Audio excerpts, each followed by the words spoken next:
Hi, thank you so much. So inspiring to hear both of you incredible women speak. A little disappointed we don't have the third party represented here. Just it would have been nice if all three. Since this movement, I've been just racking my head. Like, honestly, I would be ecstatic if either one of you or Jill Stein, like all three of you, like are so much better than anything we got out there. Have you so far given it a thought about entering into coalition so that we have a unified front against the empire? Would that, is it even in the books? Well, I'm going to just say this, that both of us emphasize the importance of organizing. This is not the first time we met, right? This is not the first time our organizations have been down with each other. We've been working in the streets for years together. And so this is just a moment in a movement, but it's not the movement. And so I know, I don't want to speak for you, but tell me if I'm wrong. We're committed to working together every day moving forward and making sure that we do the work that's so important to transform the world. I'll just add, and I agree. I feel like there is a sense for people to seek unity of folks coming together. And we are together politically in a lot of ways. In a lot of organizing in the streets, we've come together to do precisely that, coalition work. I think what people are inspired and happy about is to think about France, for example, right? Now, France is a whole different situation because the dismantling of political organizations that have happened in this country is quite different to what's happened in France. France has a parliament that allows for communists to go and fight on communist policies on the floors of power. This country is one of the most undemocratic spaces, and it's in the level of lack of democracy. It has ruined the possibility and fragmented the left in a way that we need to do a lot of work to rebuild it. Because it's not only the three parties that are here, there are many other parties. There are many other independent socialists, you name it. And there should be. Someone said, I've never seen him, someone here, I can't remember who it was, I'm so sorry right now. The person said, in my whole entire life, I've never seen so many options that I could actually vote for.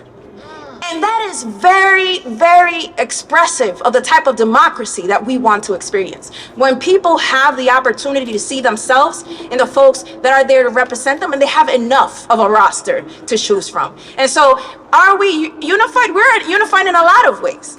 In the streets, is there a need to build an electoral front at some point? Maybe. But that also happens through the struggles in the street and the development of trust amongst organizations. And that needs to happen. I was just thinking of the 5% necessary to get federal funding as well, because once you have that funding, then you can even expand and build even I think we're trusting the system a little bit too much. Possible. But thank you. This was very inspiring. Let me just add, I know people say, all merge, but then what happens? I don't want a three-party system either. Yeah. Right? I want a third, fourth, fifth, sixth, seventh. South Africa had 10 viable candidates for president, right? You should be able to go down and determine, well, I like how she got on flyer lipstick than her. She don't, whatever it is, right? But what I'm saying is, it shouldn't be that, okay, we're going to compromise and all come together so we can have a three-party system. Fuck that. We want an expansive democracy, right? And that's why nobody's dropping out. We in it till the end. We only got 24 more days. Why would we drop out now, right? And so, you can see the energy that we're not running against each other. No. Right? We're running because we believe in almost all of the same things. Yeah, I wouldn't want anyone to drop out. I just thinking you would just join this big thing together. We need more options. As many as we can have. Thank you.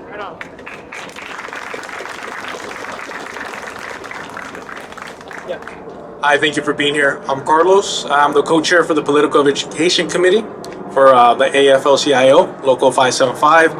Unfortunately, our national union has endorsed Kamala Harris. So for that reason, one of the main things that I'm focused on is the local groundwork. And I look at something like Moms for Liberty as a giant threat to just local communities. Do your parties have any agenda or blueprint for attacking and taking over the schools? For taking over the schools? Right. We see how Moms for Liberties are just pushing this anti-LGBTQ agenda. Do your parties have any blueprint or plan to take on local politics like that? Yeah, so both of us have political organizations, movement organizations that we are part of.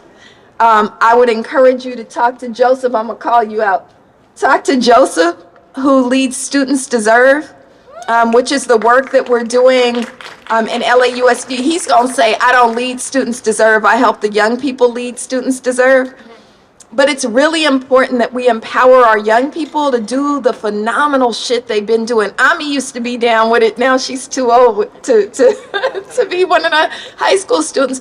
But, you know, here in LA, we had our students in 2020 when Black Lives Matter was really growing and building power, right?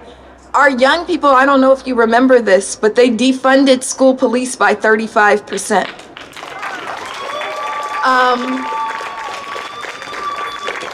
And when that happened, we were celebrating just like everybody's clapping now. And then my middle child and another child named Kalila, they were children then, snatched the mic from me and said, oh no, we haven't won yet because we're not stopping till we get all of it. We're coming for all of it. And they're still coming for all of it. And they need us to help them come for all of it. So I think the answer to Moms for Liberty is Young People for Justice. The only way to overcome the hurdles of the right is to organize the working class. So parents are concerned in many ways beyond what Moms of Liberty, the cuts of schools, the closing of schools, the fact that they're underfunded, that some of the teachers are not necessarily there to teach, but they're there to police kids, right? So parents are concerned with a lot of things, but who's organizing the parents? Who's organizing the students? We can't just think that somehow out of the blue, a revolt is gonna happen. We have to fight and push people to fight. They are organized. Let me remind you, the organization of the right in this country did not start with Trump. Did not start with Trump. Trump is simply a symptom of capitalism. He's actually the expression of all the nasty shit capitalism is. But Republicans have been organizing themselves for a long time. And guess what Democrats have been doing? Ceding to the Republicans doing that. And so the force of the people is to organize parents, students, workers to be able to do that. Political education is key to lead us to understand the root of the problem so that we could train our people to understand the root of the problem and build the confidence to overcome the root of the problem, to destroy it.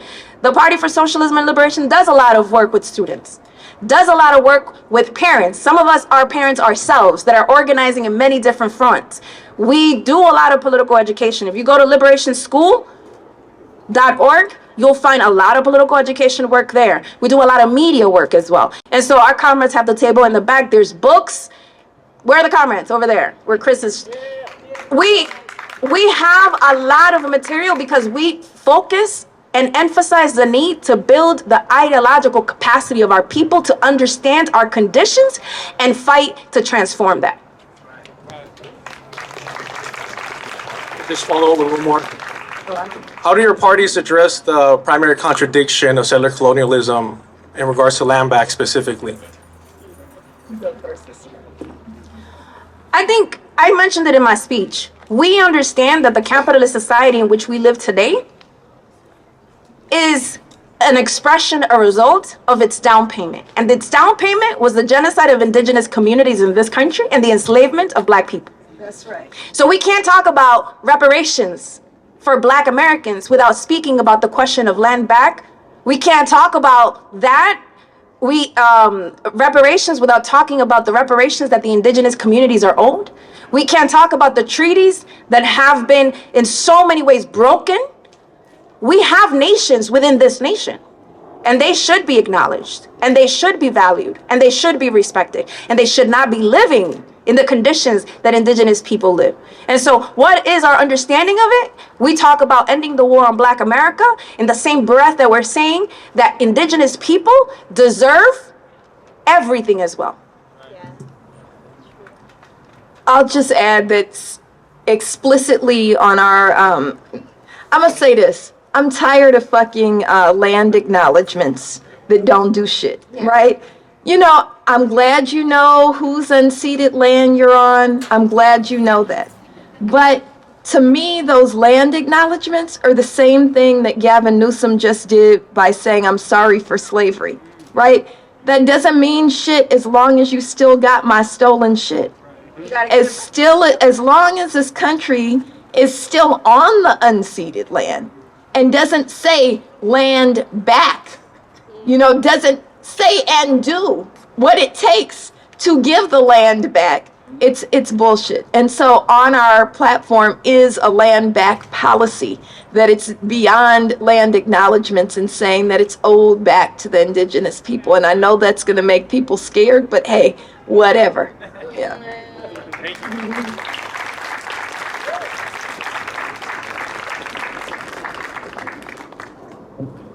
Check. Cool. Hi, you guys. Hi, Professor. Nice to see you. Hi, Claudia. Nice to meet you. My name is Javier. I'm with La Nación Unida Party and a Brown Beret, and I'm also Professor Molina's former student. That's right. At Cal State LA, took our Black Power class. That's right. Remember that. My question for both of you is in regards to how you both go about explaining communism to what I like to call a normie, right? Because all of us, we understand communism, we're all revolutionaries, right? Preaching to the choir kind of thing. But how would you guys go about explaining communism to a normie, someone that you meet in the grocery store, and how do you achieve communism? You want to go first? First and foremost, preaching to choirs is a good thing. Choirs need practice, You're right. right? So I just want to acknowledge that all choirs need practice. I think it's important, and someone asked me this question earlier. My friend here, Ileana, asked me this question earlier, in terms of the level of propaganda that has gone into our people fearing socialism. But we've never experienced socialism. What we have experienced is capitalism. And how is that working out for us? What we know, or at least what I know, sitting at the feet of a lot of my elders, was that Malcolm X, for every statement that he wanted to make, he asked 7 questions. Sometimes we go into communities wanting to tell them. Why don't we ask them? How do they feel about the capitalist system? And I will tell you that if you start talking about the conditions and the crimes of capitalism, people will tell you that we need another system. 69% of the population of the United States believes that the economic and political system needs to be transformed. 13% of those 69 believe that it needs to be completely dismantled. That poll, socialists didn't make that poll. That was a New York Times poll. People want change. Now, what do we call that change? As an educator, I was taught to define things for people or with people, describe things. What would you feel if we had access to free education, where people didn't have to worry about education from pre-K to grad school? How would you feel about taking the profit motive out of healthcare, where people understood healthcare as a human right and actually were able to access it? Because right now, healthcare is one of the biggest debt that people get into nationally. How would you feel about not having to get indebted for 30 years to be able to have housing? That's right. How would you feel doing away with landlordism and that housing could actually be a human right? And I swear to you that people will be down for that. That's socialism. And it's been proven historically that it's possible, because nations that have less resources than we have are able to do it. Their priority are the people who live there, not profit.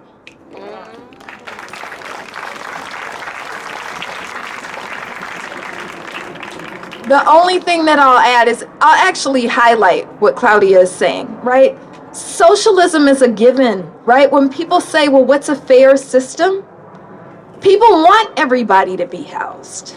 People want everybody to be educated. People want safe streets. People want healthcare, right? It's the reason why these films like, what was that film? John Q? Remember John Q? It's the reason why people like those films, right? Because that's what we believe in, right? I'm old. She called me old when she said black.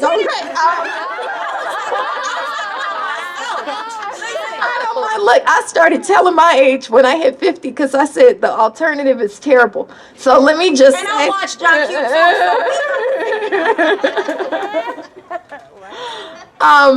So during the Occupy movement, so I tell a lot of stories because I'm old, that's the point. During the Occupy movement, my kids were little. And in that October, it might have been, I guess it was November by then, they had all their Halloween candy, right? And they had decided to do a youth circle at Occupy LA.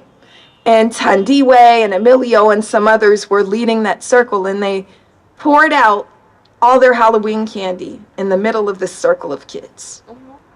And then they just did something simple.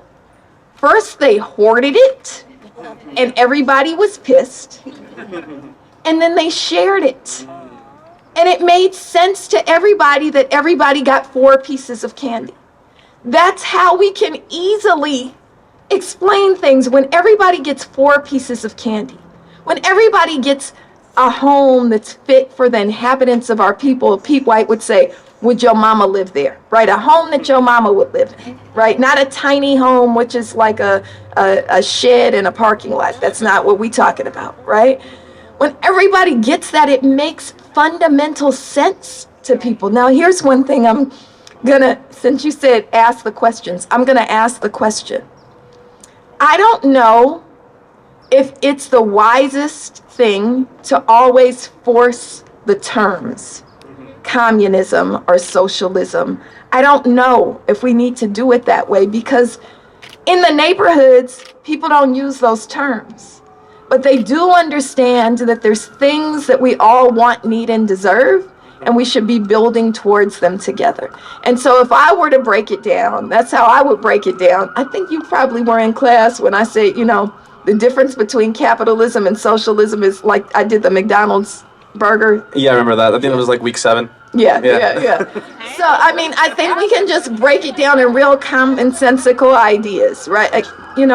And ways that people can attach to and understand, and also decolonize the process of education and just ask questions. People will draw their own conclusions, believe me. I have a 9-year-old that understands base and superstructure. Wow. If you're willing, Frantz Fanon said, if you're willing to explain, people will understand. But you have to be willing to explain, and you also have to be willing to learn. That's right. To say that everybody here knows what socialism is an assumption. Right. Not everybody knows. People are exploring. I myself, someone who has declared and affirmed herself to be a socialist, I'm still learning about the socialist and communist revolution of China. That's right. We don't know. We don't necessarily know in an abundance of wealth that is the United States what socialism can actually be. It's beyond our imaginations. It's beyond what we can think of. Think about $300 billion that have been actually given to the colonial state of Israel. How much can the United States do with that? Think about the $26 billion that they wrote off just recently in the last year. It takes $20 billion to eradicate homelessness. We can't even fathom the types of things that we could do for this country, and the type of restoration of justice that we could do for the global South, for all the extraction that we have done. We need to start imagining. Thank you.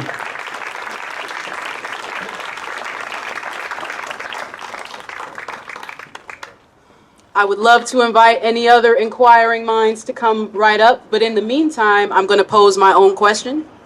So I acknowledge that radicalization is a very fluid process. It's not usually like a snap decision, but thinking about the collection of memories and experiences that contributed to that process for you, what would you say radicalized you? So I was born in 1972 in East Oakland. I was born radical, right? Like, you know, people say, what do they call it? Gen X? Fuck that. We were the Panther Cub generation. I was born in a time and place where we were, when you said like imagine, where we were brought up in a world where we could, in a space where we could imagine everything. Everything. And so that was really important. And then I think that was cemented because also I don't want to be Pollyanna-ish, right? Because there was that space, but then remember they tried to kill that radical imagination by flooding our neighborhoods with drugs. And I was also hit really, really hard by the crack cocaine epidemic that flooded my neighborhood. But for me, I sometimes get emotional when I talk about Black studies and ethnic studies because it saved my life. It literally saved my life. And for me, being a student at Berkeley High School, the only high school in the country with a Black studies department, helped me, it planted seeds that would eventually take root. Now, it took a minute because I dropped out of high school and had to go back, right? But Black studies helped me to understand the Frantz Fanons. It helped me to understand that you can struggle. It helped me to understand that it didn't matter that I always tell people I've been in jail 8 times. No, I've been in jail 8 times for righteous shit, right? There's some other shit, you know, that somebody's gonna look up one day. Snitching on yourself. Snitching on yourself. Look, hey, it is what it is, you know? We're happy you're here with us. Right, right. So it's really important that we understand radicalism has to be everywhere, and a radical education is hugely important. I'll say this last thing, that I'm also very fortunate.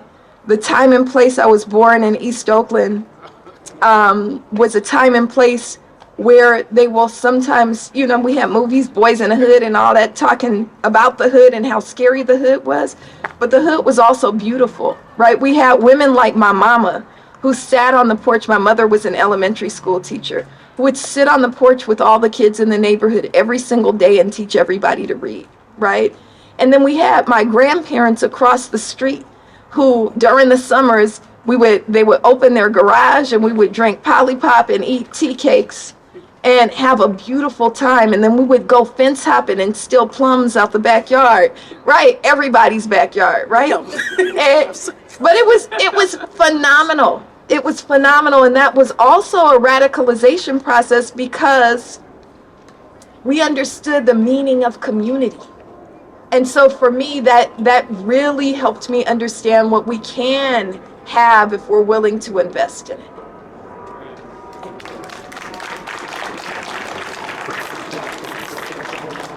I mentioned I'm from the People's Republic of the South Bronx. The South Bronx is the poorest congressional district in the United States. My comrade and friend speaks about the crack epidemic. When I was going to elementary school, I had to jump over vessels, crack vessels. My parents are workers. My dad was a construction worker for over 30 years. My mom was an educator as well, special needs. My mom bought, with the very small salary that she got from the New York City Department of Education, materials to teach her students. Everyone I knew had more than one job. And every time I heard people speak, it was as if our people needed to pull themselves up by the bootstraps, while you also saw the contradiction of the very wealthy on Fifth Avenue, the lavish lives of people on TV. And so no one could convince me that somehow, and you know, many of you probably, I don't know, some of you that are my age, I was born in 1980. We saw Yo MTV Cribs, and we saw how these cats lived, and it was not how we lived. Right? And so we understood that there was a huge gap between those who had everything and those who had nothing. How the politicians spoke. And for me, I needed to make sense of that. And where did I go? I went to movement. I went to people who were doing something. And those people, those communities taught me how to make sense of things. And like I said earlier, not only make sense of things, but also what is the proposal for us being able to end this contradiction of capitalism. And they showed me about Marxism, Leninism, communism. And that saved my life. My first experience in Cuba was in 1997. I have the political education I have because of the Cuban Revolution, which is internationalist, anti-imperialist, and actually did build a revolution. Because we tend to be very, very paternalistic and say Cuba should do this and Cuba should do that. Cuba built a damn revolution that's still standing. The moment we're able to build a revolution in this country, then we can say something about Cuba. Yeah. But Cuba gave me the politics. It gave me the instruments to be able to build methods of education, and that's what I've been doing my entire life. And that's what I will continue to do my entire life, because I believe the very foundation for us to find ourselves is in political education. That is our history, that is our lineage, where we could find ourselves and that it could orient us to build the future that we need. But that was my process. Thank you so much. So before I turn it over to our next inquirers, I'm going to give welcome Dr. Rudolph Ware joining us in our Q&A. I'm going to give him the opportunity to answer the question we were talking about just now, which is what radicalized you, and that, or at least your most memorable radicalized memory. And then after we are done with this Q&A, Dr. Ware, I'm going to invite you also to give your 15-minute speech. Thank you. Outstanding. So, peace and power to everybody that's gathered. And warmest greetings of peace to my sisters. It's great to see you guys. Apologies also. So Dr. Jill couldn't be in attendance. I already had a prior scheduled public engagement in San Diego. So I got in my wife's car and did 90 on the way up here until all the points where I could only do 10 miles an hour at a time. And man, y'all's traffic down here is a problem. So please accept. Like, what I love about Santa Barbara is I can get anywhere in 10 minutes, and y'all do not have it like that down here. So I wanted to just apologize first and foremost for being tardy. My heart was here, even if my body wasn't. What radicalized me? I mean, short answer to the question, being born black in America is what radicalized me. But the story of, I think, what led to like my political education is a relatively short, kind of two-part story. The first part of it, I was 15 years old, and I read the autobiography of Malcolm X cover to cover in one night. And I wanted what Malcolm had at the end of that book, all of what he had. And so I went to my public library, my high school library, and I checked out an English translation of the Quran. And I had taken my Shahada by the end of the week. So I became Muslim at age 15, and Malcolm introduced me to Islam, and he also introduced me to the Black radical tradition. And so Malcolm became my teacher at distance. And Malcolm sent me to Africa. And the way that Cuba affected you, that's what Africa did for me. So Malcolm said, he said, if a cat has kittens in an oven, that don't make them biscuits. And y'all are saying, what does that mean? He continued, let him finish the bar. He said, you call yourself a Negro. Show me Negro land on a map. Negro, you come from Africa. Call yourself an African. So Malcolm's autobiography spoke to me deeply because Malcolm was honest about like the way that he had his humanity stripped away from him. His father, a Garveyite, murdered. His mother driven to mental health problems by a misogynistic and white supremacist state. And Malcolm's book spoke to me because what it taught me was that you can be in the darkest of all possible places, and God can find you there and lift you up, and you can become a light and a beacon for all of humanity. And that book spoke to me because I had been in a lot of those dark places. My mother was 15 years old, pregnant with me, and was told by her high school guidance counselor to get an abortion or she would be turning tricks and strung out on heroin by the time she was 17 years old. Because she was a white woman pregnant by a black man in Washington, D.C. in 1973. I never lived at the same street address for a calendar year until I was 9 years old. In and out of public housing, evictions, couch surfing, and not the cool 20-something kind, the kind where you ain't got nowhere else to stay. Battered women's shelter, homeless shelter, living in my dad's locksmith van. So when Malcolm was lifted up from what he had been in, I believe that such was possible for me, and I believe that reconnecting with the past that had been stolen from me, and this is crucial, all of us colonized people, and that, by the way, that includes colonizing people, because white people have had their past stripped from them too. You used to actually be something before you had this fictional identity of white foisted upon you by white supremacy. You were indigenous somewhere too. But colonizers rip our past away from us so that we have no choice but to be whatever they say we are. So when I lived in Senegal in West Africa at the age of 20, I got reprogrammed. I learned how to speak the Wolof language fluently, the French colonial language fluently. I started talking in my sleep in Wolof. That's when I knew my deprogramming from white supremacy was complete. And the last thing that I'll say is that what I think separates my own particular brand of radicalization is that I never root anything that I do in any colonizer's categories. Everything that I do, I root in the categories that are indigenous to the African tradition, the Islamic tradition that I chose, and the indigenous Native American tradition of my grandmothers on my father's side who were Native. They were Seminole. And so I think about all of our revolutionary solutions to all of our white supremacy problems from within the lens of the epistemologies and ontologies that were here before white supremacy did this to us. So that's what radicalized me.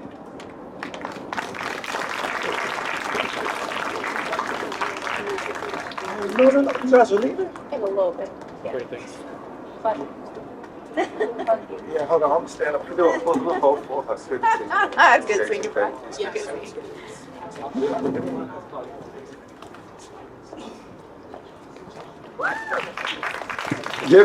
Give Claudia and Melina a round of applause, please. And can I just say something unprompted that's really, really important to me? I made an Instagram post about this, and I hope that Melina hasn't walked away yet.